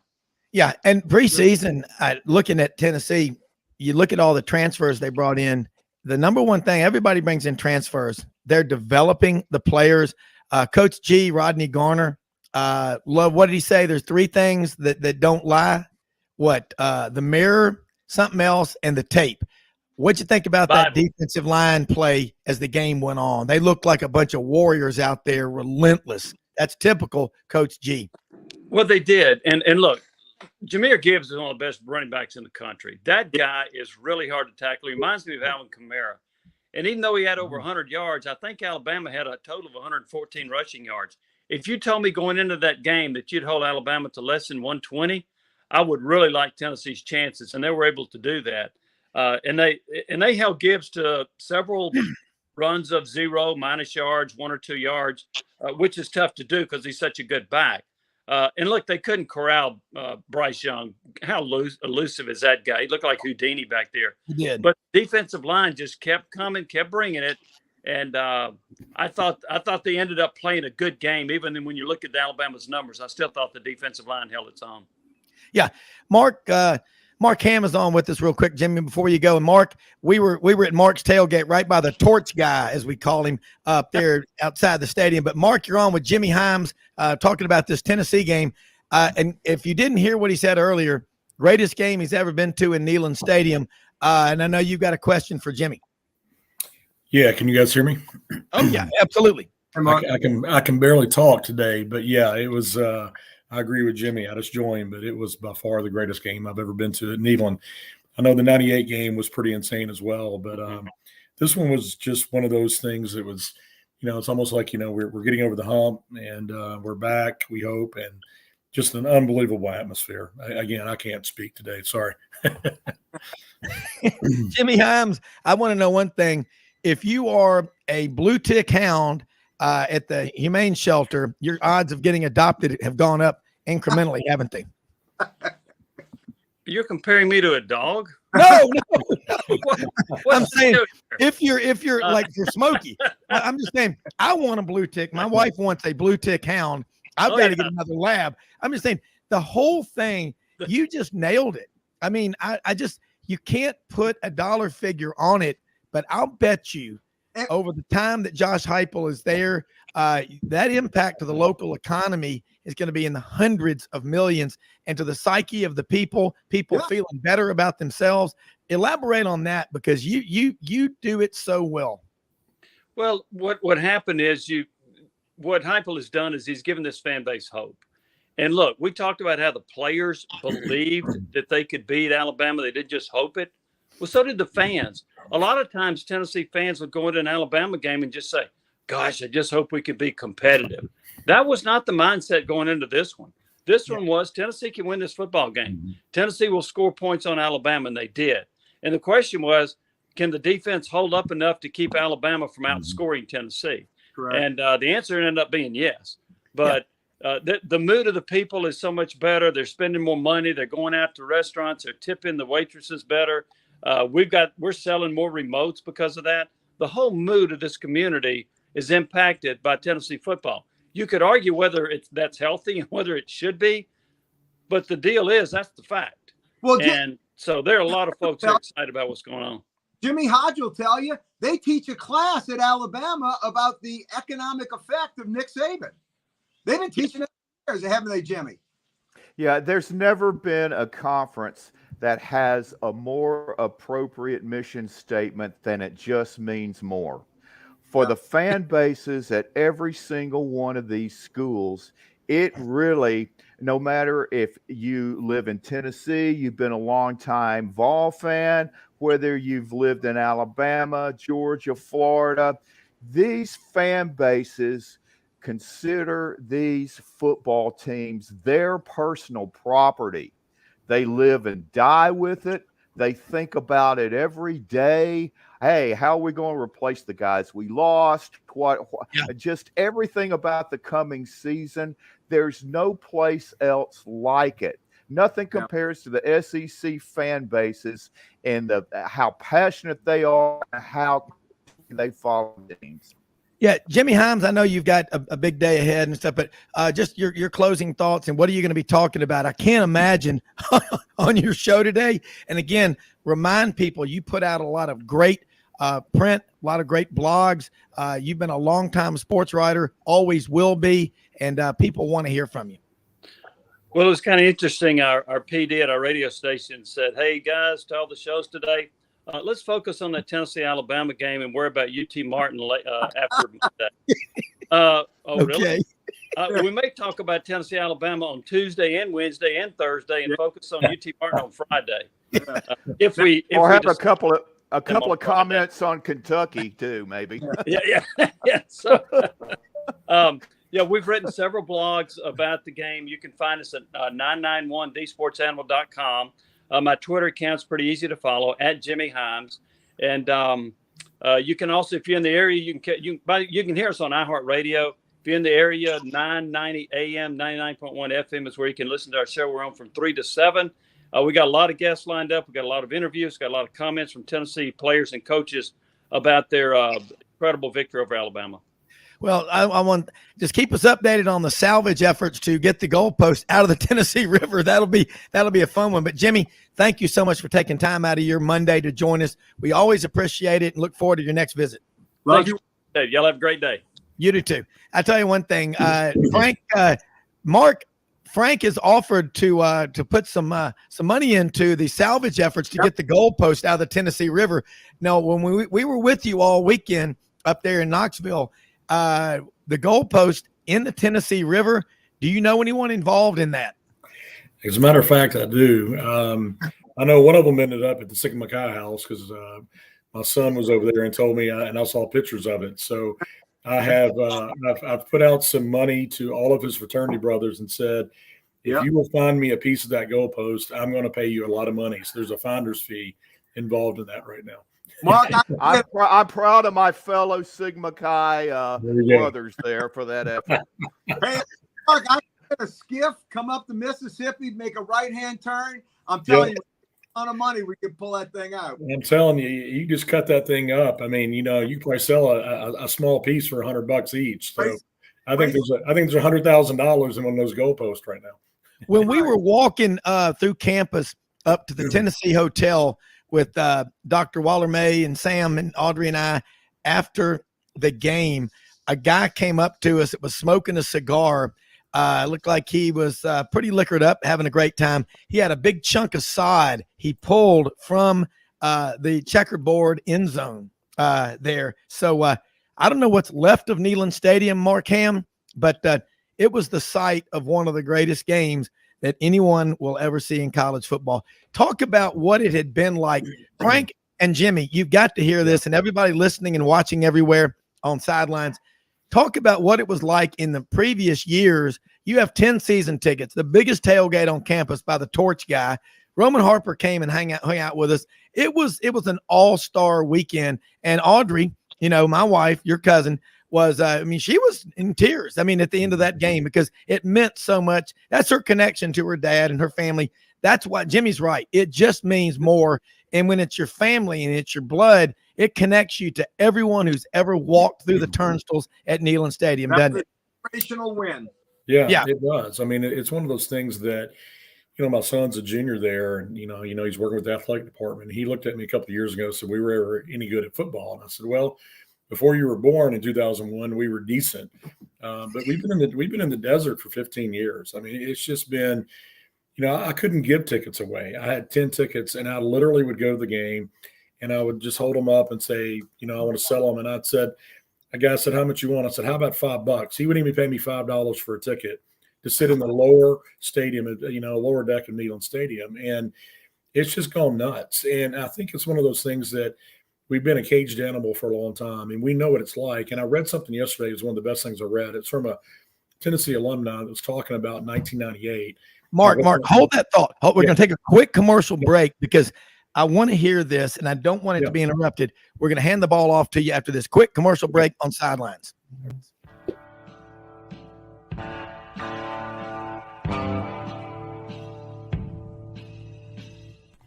Red River Ford and Toyota, located in Wynne, Arkansas. If you're in the market for a new or used car, truck, or SUV, call, go online, or drop by and see them. Located 45 minutes from Memphis, go off the 4-city exit on I-40 and go north about 15 minutes on Highway 1. Easy to work with and still believe in customer service. If you live out of town, they will deliver your vehicle to you. RedRiverFordToyota.com. Just see what they can do. Strengthen your seed zone this spring with quality tillage equipment from House Industries. Located in Cherry Valley, Arkansas, House Industries specializes in manufacturing superior equipment that will minimize your downtime and keep you working in the field. To ensure the highest quality control, all design, fabrication, and testing takes place in a 99,000 square foot manufacturing facility located right here in the heart of the Delta. Locate your nearest House equipment dealer online at houseindustriesinc.com. House Industries, breaking ground. Sidelines with Rob Brown. Talk sporty to me.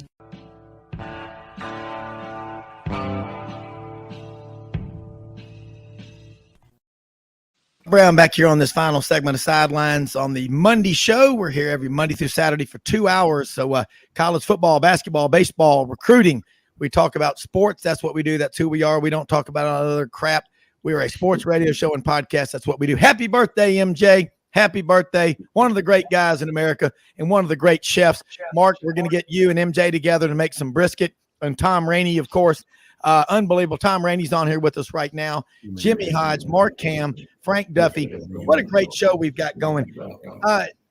Mark Hamm, you were making a comment right before we went to the break about you couldn't give tickets away. The local judges there in Knox County, son, I'm going to give you $11.29 at the county jail or season tickets to Tennessee. I'll take the $11.29. It was pretty rough there for a while, but it ain't that way anymore. And you've got 10 season tickets. We had I love those seats where we were. Just being in that stadium was magic. It was a Billy Graham tent revival, man, from the Cove up in North Carolina. It was that big. It was an orange and white madness if Larry Munson was calling that game or John Ward. No, sirree. Talk about it. I mean, it was incredible. Yeah. Well, I'll tell you, we've been in the desert, as I mentioned to you, but I think we've been in the desert for so long. The only thing I can tell you is that when people go to jail these days, they don't even wear orange anymore. They have them wearing red. So, when they move from that, it's bad in Knoxville and they're not even wearing orange anymore. That's all I can tell you about the last 15 years. But as I was saying, I couldn't get my tickets away. I'd walk down and I'd say, how about $5? And somebody would say, no. I said, you can't give me $5 to sit on the 6th row in Neyland Stadium. It was awful. And it's just been, like I said, a caged animal, and everybody's been ready to roll and roar. And I think, we finally have a coach that gets it. And we're doing it even with some players that aren't, quote, the highest rated players, but they're the highest rated players in our hearts. But it's one of those things that, we've been up here. We come to every tailgate. We used to go to every game. We support them. We try it. And I can tell you in the fourth quarter, I'm sitting there with my daughter, and I dropped my head on the scoop 6, and she's like, "You are not losing hope. You're not leaving," because I'm about headed back to the tailgate. I've seen this thing happen over and over again. Thank God I stayed, because I stormed the field.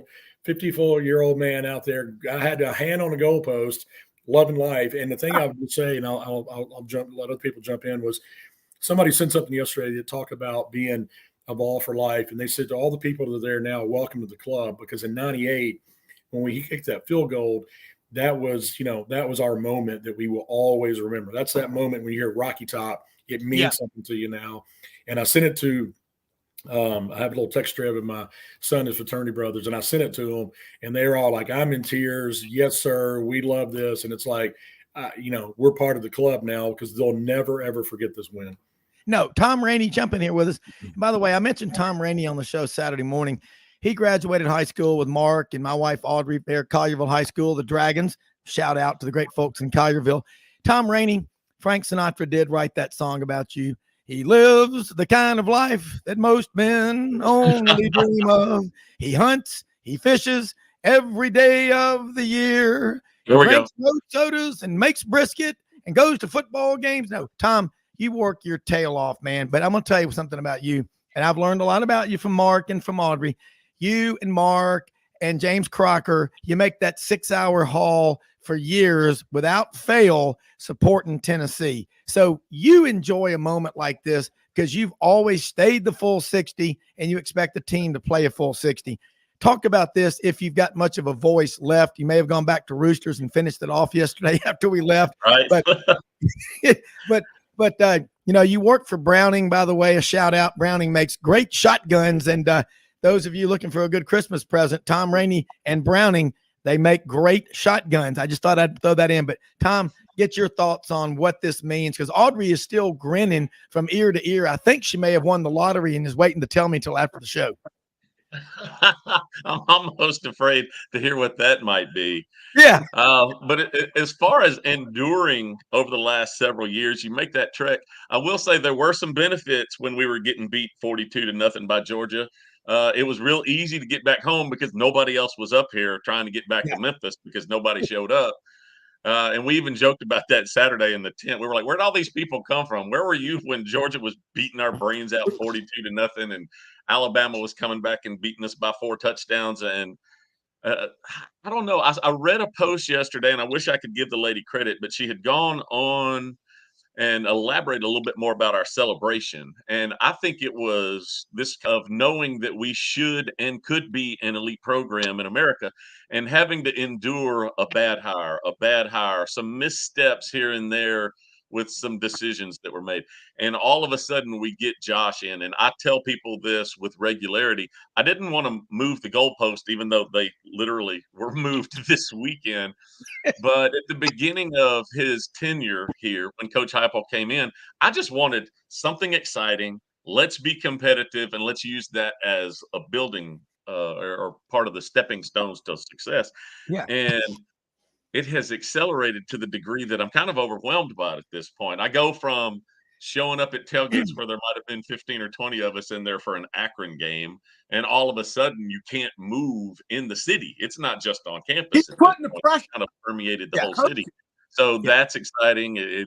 it will make the journey home a little more difficult on big weekends because half the state will be trying to get back to West Tennessee. But just in general terms, I'm super excited about it. I think it's one of those things that speaks to you discussed earlier, family. Like I can remember laying in the guest bedroom at my grandfather's house when I was young. I mean, listening to John Ward call Oh, Jimmy Streeter. God. I remember crying when he lost like the Garden State Bowl when I was like 11. Yeah. So it's been a long journey for me, and at this point, I'm just happy with the progress that we've made. Yeah. So like I try to temper my enthusiasm a little bit, but that's kind of where I am right now. Good to have y'all back in the East, and y'all need to knock a snot bubble out of Georgia. Yeah, hey, now look, that's the next one here. Mark Hamm, you have predicted. Now you've got a daughter that's a freshman at Georgia. We saw Molly there at the game Saturday. That's coming up, November 5th, Between the Hedges. Lauren, what do you got? Quickly, Lauren. Well, we're unable to stop this Tennessee offense with Hendon Hooker. Someone asked a question yesterday, Mark Hamm. You said, I predict this year there will be a happy Hooker in Knoxville. Someone else tweeted out yesterday, Audrey read it to me, has a Hooker ever won the Heisman? That's one of the better questions. But yeah. Yeah. So what I would say is Tom and I were talking about, and I'll just make a little comment. Tom and I were talking about Alabama and how they are mightier than thou. And, for 20 years, they didn't have any coaches that were worth a lick. But and I don't say that. I guess that's kind of funny with my next comment. But they had somebody that got fired for liking hookers. So let's just leave it there. How about that? So let's just say our hooker's better than Alabama's coach's old hooker. But anyway, I don't even think he coached the game. But anyway, I have a lot of respect for Alabama and what they've done, obviously with Nick Saban. But hey, man, I think it's time to pass the torch. And when you can put 50 points on Alabama, that's pretty insane. And I think. Even if our defense can't keep up, I mean, when we finally get our defense to show up, I don't know if anybody can beat us, but I am headed to Athens. I've got tickets. I'm glad I bought them last week. I only paid $1,500 for 2 tickets. I looked in there yesterday, and they're $1,000 apiece. So, I think I got a good deal, I guess, to go down to Athens, but I'm hoping for a victory. I mean, the Alabama victory is unbelievable. But I'm ready to kick Georgia's ASS. So, you think about this, the 52 points that Tennessee scored on Alabama are the most since 1907. My dad was at the game. Sewanee put 54 points on Alabama. I mean, that's how big a deal this is. And you say, well, where's the defense? Well, when you put Hendon Hooker in the ring against Bryce Young, and people say, well, who had the Heisman moment? I mean, Hendon Hooker had a lot of them. But, I mean, I've never seen – Houdini didn't play football, but if he did, he'd wear number 9. Well, and if you were watching it, you saw it in Tiger Stadium. That's why I had Tennessee on the money line on Saturday. I had them plus 250. I saw what they did against our defense. Our defense isn't a bad defense. Yeah. They shredded LSU. Yeah, I mean, look what we did against Auburn. Our defense played really well, played well against Florida. So, no, I knew that Tennessee could score. No matter of whether they – Alabama from them. And let me I'd like to make a comment. What I would say is so I don't disparage our defense. I mean, we were talking yesterday, Rob, and that's something I need to point out. I think the last drive we had a walk-on in the secondary playing for us because everybody was hurt. But the other thing was the time of possession. We had 22 minutes. Florida had 37 minutes. They had an entire quarter more of offensive possession that our defense had to play. So our defense gets gassed. I mean, they played 15 more minutes, an entire quarter more than Alabama's defense. So that's something else to think about. And they also get gassed. Offense is so damn prolific. It's scored a half. Yep. Yeah. Well, it doesn't hurt Tom Rainey. It doesn't hurt if you get possession after an Alabama punt at the Tide 35. Yeah. I mean, but I wanted to say something to what Tom had talked about earlier, and that is I really think Danny White is the key to this thing because if they didn't make that hire first, you don't get Josh Heupel because if they hire any other AD, they would have gone with somebody else. And I think it's forgotten that Danny White at Buffalo hired Lance Leipold. as the head football coach there, who's doing miracles at Kansas now. And he also hired Bobby Hurley and Nate Oates as his basketball coaches, and brought in Scott Frost at UCF. So this guy knows how to make coaching evaluations, and that's any Tennessee fan right now. 2 years ago from this very day, if you would have told them you're where you're at right now, you told somebody to go to the nearest insane asylum. Tom Rainey, did you all see Josh Heupel at the Huddle House or the Waffle House yesterday? We did not see him there, but we fully expected to possibly bump into him in the parking lot. But rumor is that he's made his rounds and evaluating on where his next breakfast joint might be. Well, Tom Rainey, you look at things like Mark, lifelong Vol for life. Now you still got 6 games to go season, but doesn't this make it easier to get up at 4:30 in the morning and go run hill repeats and do max workouts and everything like that when you get a win like this? Because this is the reason we push you so damn hard in January and February and in the spring and July and August, so you can enjoy moments like what happened Saturday. Yeah, I mean, we go out there and we're like, hey, we're not even out there running the sprints and running out there in August when it's hot. But I can tell you, I know they're excited. The players are excited. You can see it in their body language. They're all fired up. They're maxing out everything they can to win. And when you said we got 6 more games, after this weekend, I'm like, man, I just thought we won the national championship. We got 6 more games. I'm already like, halfway. I will tell you. But I agree. I think it makes it a lot easier for them to get up and go in there because, when you go on the road and you beat LSU, that's a tough environment. And I didn't know if we could win that game. And to beat Florida and then beat Alabama, this is way beyond my expectations. And I have no doubt that every one of those kids are fired up this morning, probably couldn't sleep all weekend. My guess is they were probably there at 4 a.m. lifting weights and running and said, let's get this into hey, my son even said it, and I've been reading it. We might be in the national championship talk. I don't want to get way too ahead of ourselves, but there's a lot of hype and there's a possibility. So I don't think they're going to stop. I think they're going to work hard. To one of my LSU buddies, I said, there's a little bit of 2019 magic going on Rocky Top right now. A lot of similarities. You win close games when you feel like your heart's been taken out of you. We had our close game that year with Auburn. When Alabama did that scoop and score, a lesser program would have laid down and died. In fact, I even said, hell, Alabama might even cover the point spread now. Hey, I was headed to the tailgate. My daughter wouldn't let me leave. Thank God. Well, Audrey said when they did the scoop and score, Audrey said, that's it. And I said, no, you're going to win this game. I said, you're going to play a full 60. That was the most definitive moment in the modern last 15 years in Tennessee football history, was how Tennessee, they got punched in the side of the head at 3 a.m. in a bar, and they stood there and they punched back and they whipped that guy's arse. Yeah. And Derek Dooley, Butch Jones, and Jeremy Pruitt, I wouldn't have put it past him to go for 2 in that moment. Josh Heupel was smart, kicked the extra point. Let's let our defense play. You saw Alabama. Again, Alabama's, I can tell you, 9-6. They miss a lot of field goals, even with a great kicker like this kid is. It's probably the best kicker Alabama's had since Van Tiffin, in my opinion. And shockingly, he missed it. But I'm telling you what, they set that up for that last drive. And if there's been an uglier field goal kick to have so much jubilation, I've never seen it. That thing knuckleballed in. But I tell you what, Tennessee put themselves in a position to win. They took Alabama's comeback, which was damn good. You got to tip your hat. Alabama deserves all the credit in the world. Oh, yeah. Coming back 18 points. But Tennessee withstood that, and you need that in a national championship run. If I was the Georgia Dogs, I'm telling you, I'd be a little concerned for this game coming up.